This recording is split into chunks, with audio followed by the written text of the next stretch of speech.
6.3 조기 대선을 앞두고 민주당과 국민의힘 모두 경선에 참여할 후보 등록을 마감했습니다. 국민의힘에선 민주당 이재명 전 대표를 견제하기 위해서 이른바 빅텐트를 꾸리자는 이야기까지 나오고 있습니다. 이문영 기자입니다. 반 이재명 세력이 모두 모이자는 이른바 빅텐트론에 운을 띄운 건 국민의힘 지지율 1위 김문수 전 고용노동부 장관이었습니다. 그렇게 해야 안 되겠습니까? 다 나와가지고 조금씩 다 나눠 먹으면 상대 후보, 이재명 후보가 그냥 쉽게 당선되는 거 아니겠습니까? 김 전 장관은 16대 대선에서 노무현 후보와 정몽준 후보가 단일화를 통해 이회창 한나라당 후보를 꺾은 사례를 언급했습니다.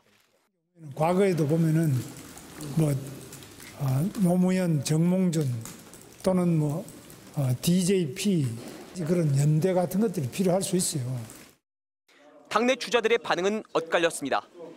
이철우 경북지사는 해보지도 않고 제3지대 이야기를 하는 건 잘못됐다며 부정적인 반응을 보였고, 한동훈 전 국민의힘 대표도 빅텐트론에 대해 보수 기득권 세력의 패배주의라고 일축했습니다. 반면 홍준표 전 대구시장은 절박한 문제라고 했고, 나경원 의원은 때로는 결단해야 한다며 긍정적인 반응을 보였습니다. 국민의힘 지도부도 빅텐트 가능성을 열어놓은 가운데 심지어 당내에선 이낙연 전 총리와도 연대할 수 있다는 목소리가 나왔습니다. 텐트, 저는 그랜드 텐트라고 하는데 이유는 이낙연 후보까지 있기 때문에 그렇습니다. 오세훈 서울시장과 유승민 전 의원 등이 불출마를 선언하면서 경선 흥행에 빨간불이 켜지자 한덕수 차출론에 이어 빅텐트론까지 들고 나온 국민의힘. 경선 시작 전부터 주자들마다 입장이 엇갈리면서 자칫 자중질환에 빠질 수 있다는 전망마저 나오고 있습니다. MBC 뉴스 이문현입니다.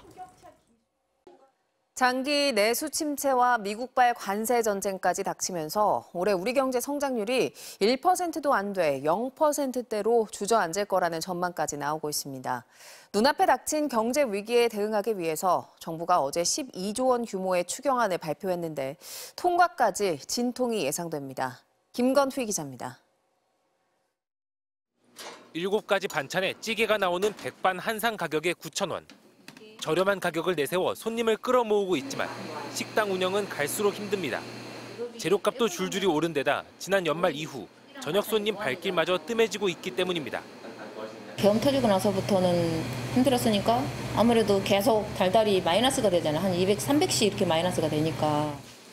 비상계엄 선포 넉 달 만에 정부가 12조 원 규모의 추경안을 내놨습니다.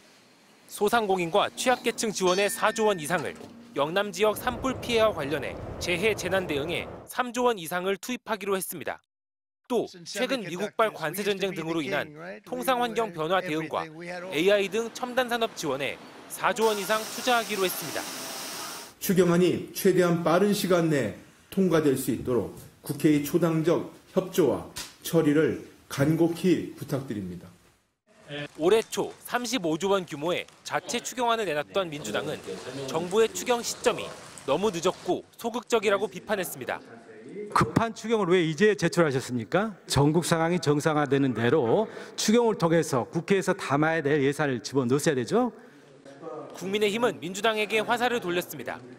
민주당의 추경안의 절반에 달하는 15조는 전국 및 25만 원 지급을 위한 대선용 포퓰리즘 예산입니다. 추경안이 민생 경기 회복에 초점이 맞춰지지 않았다는 지적도 나옵니다. 민생 안정보다는 특정 산업 지원에 치중한 것으로 보여서 아쉽다. 민주당은 15조 원을 이번 추경의 마지노선으로 언급하고 나서 국회 통과에 진통이 예상됩니다. MBC 뉴스 김건희입니다. 사건 사고 소식입니다. 어제 저녁 인천시 부평역 인근 도로에 땅 꺼짐 신고가 접수돼 소방당국과 관계부처가 현장 점검에 나섰습니다. 통영 대전 고속도로에서는 차량 3대가 추돌하는 사고가 났습니다. 이혜성 기자입니다. 횡단보도 한쪽이 움푹 패였고 현장에 도착한 경찰들이 안전선을 치며 현장을 통제하기 시작합니다. 어제 저녁 8시쯤 인천시 부평역 앞 횡단보도에서 땅 꺼짐이 우려된다는 신고가 접수됐습니다. 부평역 4번 출구를 나오면 바로 보이는 도로입니다. 보시는 것처럼 약 5m 길이의 땅이 약 10cm 내려앉으면서 주변이 통제되고 있습니다. 이 사고로 인명피해는 없었지만 유동인구가 많은 역 근처에 집안 침하가 발생한 만큼 시민들의 불안감도 커지고 있습니다. 아침 출퇴근길로도 많이 사용하고요. 근데 아침에 여기 출근했다가 갈 때는 아무렇지 않았거든요. 갑자기 이래가지고 좀 불안하죠. 인천시는 역과 인근 건물을 연결하는 지하 통로를 만드는 과정에서 땅 꺼짐이 발생했을 가능성이 높다고 보고 있습니다. 이제 연결 통로 만들고 위에다 이제 흙을 메꿨는데 동절기 이제 얼은 흙들이 이제 해빙이 되면서 아마 그 녹으면서 일부 처짐이 발생한 것 같아요. 다만 지하에 상수관로나 하수관로가 있다면 추가 침하 가능성이 있을 수 있지만 그런 관로가 있는 상태가 아니라고 했습니다. 시는 오늘 정밀 안전진단을 실시해 정확한 사고 원인을 조사할 예정입니다. 고속도로 한쪽에 흰색 승용차 한 대가 형체를 알아볼 수 없을 정도로 찌그러졌습니다. 어젯밤 10시쯤 전북 통영 대전고속도로 대전 방향 장수분기점 인근에서 승용차와 5톤 화물차 등 차량 3대가 부딪히는 사고가 났습니다. 이 사고로 승용차를 운전하던 50대 여성이 경상을 입었습니다. 경찰은 여성이 졸음운전을 하다 사고가 난 것으로 보고 자세한 사고 경위를 조사하고 있습니다. 어제 오후 5시 반쯤 경기 부천시 원종동의 7층짜리 의료시설 건물에서 불이 나 18분 만에 꺼졌습니다. 이 불로 환자와 의료진 등 32명이 스스로 대피했고 다친 사람은 없었습니다. 소방당국은 건물 6층 천장에서 불이 나는 것으로 보고 정확한 화재 원인을 파악 중입니다. MBC 뉴스 이혜선입니다.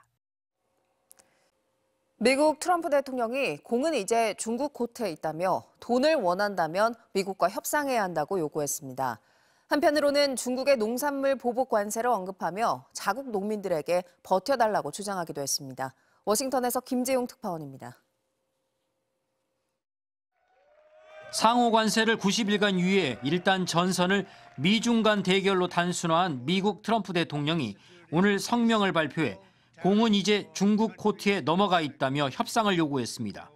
미국은 중국과 협상할 필요가 없지만 중국은 필요하다며 그 이유는 바로 미국 시장을 필요로 하기 때문이라고 주장했습니다.